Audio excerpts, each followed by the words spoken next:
villagers in Gutu have expressed anger and disappointment over a rice donation distributed during the first lady Auxillia Mnangagwa Nanga program held recently at Maungo School, accusing authorities of offering useless relief instead of meaningful agricultural support.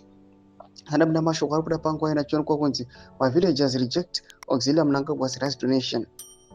Noti was subscribe or like on the bell icon. Tipina ZVAITWA wanaenda mbele wachiti.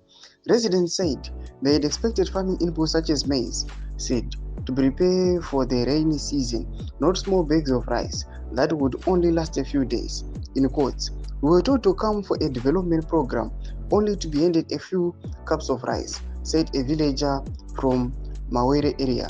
This is not what we need. The rains are coming and we have no seed to plant. Rice won't help us feed our families in the long run. From Mugoni area, another villager expressed frustration, saying the donation felt more like a political show than genuine assistance. People here are hungry and struggling. What will a handful of rice do? It's better if they bring seed or fertilizer so we can work for ourselves.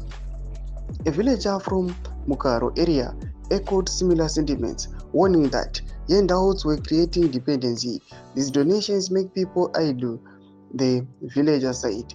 We want empowerment, not charity.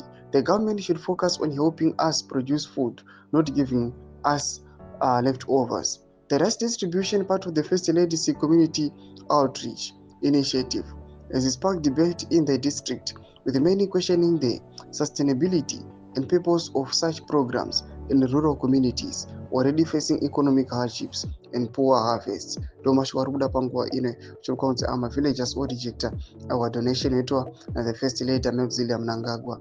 Tudze mafunguro enyu motudi pamsoro pichitiko ichi. Pena comment section medo za funguro enyu. So subscribe or like, check on the bell icon.